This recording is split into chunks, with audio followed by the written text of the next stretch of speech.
Good morning, dear students. Yesterday we have completed our past indefinite tense. In today's class, we will discuss past continuous tense. So, past continuous tense, past का मतलब जो बीत चुका है, भूतकाल जो है, continuous मतलब कि जारी रहना. तो पास्ट का काम जो जारी था वो कौन सा होता है? पास्ट कंटिन्यूस टेंस होता है. इसकी पहचान क्या होगी, आइडेंटिफिकेशन क्या होगी कि पास्ट कंटिन्यूस टेंस कौन सा है. मेन वर्ब के साथ में रहा था, रही थी, रहे थे का प्रयोग हो, वो कौन सा टेंस होता है? पास्ट कंटिन्यूस टेंस होता है. राम घूम रहा था, पूनम नाच रही थी, तो ये कौन सा कि पास्ट में काम चल रहा था. इसका मतलब ये कौन सा टेंस है? पास्ट कंटिन्यूस टेंस है. हमने प्रेजेंट कंटिन्यूस में क्या पढ़ा था? रहा है, रही है, रहे हैं. और यहाँ पे क्या होगा? रहा था, रही थी, रहे थे. तो ये इन दोनों में डिफरेंस है. उसमें है और इसमें था, थे, थी है. ठीक है. अब इसके भी तीन पार्ट वही same, affirmative, negative and interrogative. Affirmative part वही होता है सकारात्मक, जिसके अंदर क्वेश्चन और नहीं का यूज़ नहीं होता. ठीक है, बोल सकते हैं सिंपल सेंटेंस होते हैं. नेगेटिव सेंटेंस सेम वही जिनमें नॉट का यूज़ होगा, और इंटेरोगेटिव सेंटेंस वो होंगे जिनमें क्वेश्चंस पुट अप होंगे. तो अफर्मेटिव सेंटेंस सकारात्मक वाक्य का स्ट्रक्चर वही, सब्जेक्ट, सब में हेल्पिंग वर्ब चेंज हो रही है, और क्या चेंज हो रहा है? वर्ब की फॉर्म चेंज हो रही है. तो पास्ट के अंदर सब्जेक्ट है सेम वही, कर्ता जो काम को कर रहा है, वाज वर हेल्पिंग वर्ब्स होंगी. अब वाज और वर का यूज़ कहाँ पे करेंगे?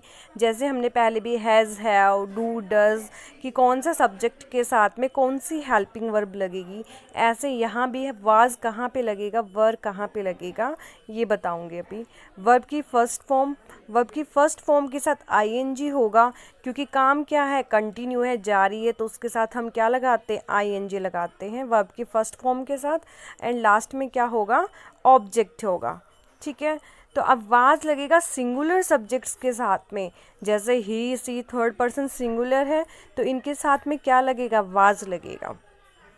जो प्लूरल सब्जेक्ट होंगे, बहुवचन वाले होंगे, उनके साथ में वर लगेगा. जैसे राम वॉज गोइंग होम, तो गो क्या है? वर्ब की फर्स्ट फॉर्म है, वर्ब की फर्स्ट फॉर्म के साथ आईएनजी लगाना है. राम क्या है? सब्जेक्ट है, और होम क्या है? ऑब्जेक्ट है. तो यहाँ पे जो वॉज हेल्पिंग वर्ब क्यों आई है? क्योंकि हमें पता है कि सिंगुलर सब्जेक्ट्स के साथ में वॉज आता है. तो राम क्या है? थर्ड पर्सन सिंगुलर सब्जेक्ट है, इसीलिए यहाँ पे क्या यूज़ हुआ? वॉज यूज़ हुआ. ही, सी जो भी होगा, कोई भी नाम होगा, वहाँ पे हम किसका यूज़ करेंगे? वॉज का, या सिंपल कह सकते हैं सिंगुलर सब्जेक्ट्स के साथ में एक वचनकर्ता के साथ में क्या लगाएंगे? वॉज लगाएंगे. और जो प्लूरल सब्जेक्ट्स होंगे उनके साथ में वर लगाएंगे. आई वॉज प्लेइंग, मैं खेल रहा था. ठीक है. तो पास्ट कंटिन्यूस टेंस है. वाज क्यों लगा? क्योंकि फर्स्ट पर्सन सिंगुलर है यहाँ पे आई, तो इसके साथ में वॉज लगेगा, क्योंकि सिंगुलर सब्जेक्ट के साथ में हम वॉज हेल्पिंग वर्ब का यूज़ करते हैं. वी वर लाफिंग, वी हम क्या हैं? प्लूरल है. ठीक है, एक से ज़्यादा है, सिंपल सा ही पता चल रहा है प्लूरल है.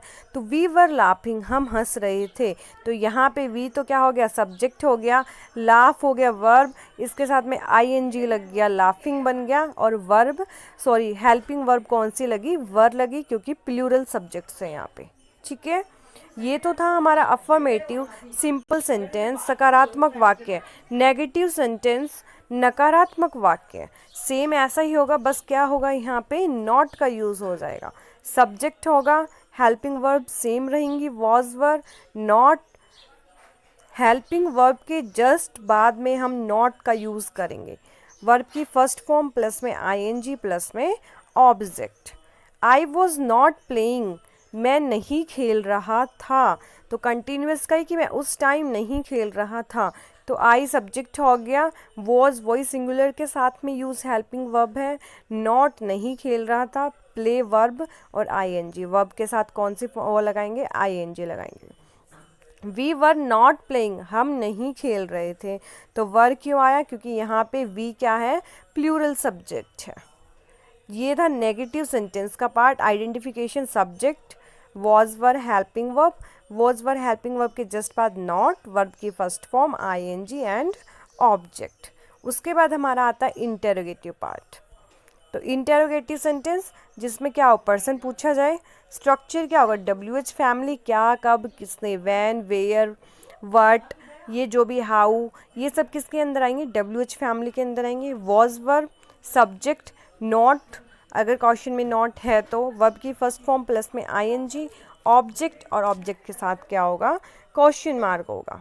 अब एक चीज़ जो हमने हर इंटेरोगेटिव पार्ट में की है कि अगर क्वेश्चन वर्ड से स्टार्ट हो या वर्ड WH फैमिली से स्टार्ट हो तो इनमें क्या डिफरेंस होता है।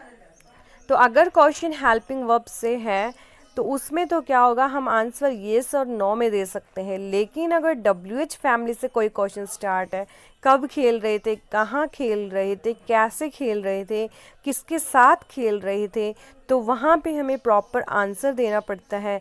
वहाँ हम येस और नो में आंसर नहीं कर सकते हैं। ठीक है, तो वर यू प्लेइंग, क्या आप खेल रहे थे। ठीक है, तो यहाँ पे हम येस और नो में आंसर दे सकते हैं। वट वर यू प्लेइंग, आप क्या खेल रहे थे। तो जो हम गेम खेल रहे थे, जो हम प्ले कर रहे थे, हमें उसका एग्जैक्ट आंसर देना पड़ेगा। तो ये था इंटेरोगेटिव का पार्ट। सेम चीज़ें हैं तीनों में, बस WH फैमिली है, इसके अंदर क्वेश्चंस पुट होंगे और उसके अंदर नॉट का यूज़ होगा। ये था हमारा पास्ट कंटिन्यूस टेंस, बिल्कुल सिंपल सा था। उसके बाद में हमारे पास पास्ट परफेक्ट टेंस आता है। तो पास्ट परफेक्ट टेंस के अंदर पहचान, जो काम हो चुका है, बीत चुका है, वो किस में आता है, परफेक्ट के अंदर आता है। तो मेन वर्ब के साथ में चुका था, चुकी थी, चुके थे, लिया था, दिया था, दी थी, की थी, ली थी का प्रयोग हो, वो कौन सा टेंस होते हैं। मीन्स वाक्य में जहाँ भी मेन वर्ब के साथ ये दिख जाए वो कौन सा होगा, पास्ट परफेक्ट टेंस होगा। ठीक है, इसके भी 3 सेम पार्ट है, अफर्मेटिव, नेगेटिव और इंटेरोगेटिव सेंटेंसेस। ये हम कल की क्लास में स्टडी करेंगे। आज पास्ट कंटिन्यूस टेंस अच्छे से समझ के विद एग्जाम्पल्स करने हैं। And write down in your notebook with good hand writing. Thank you very much.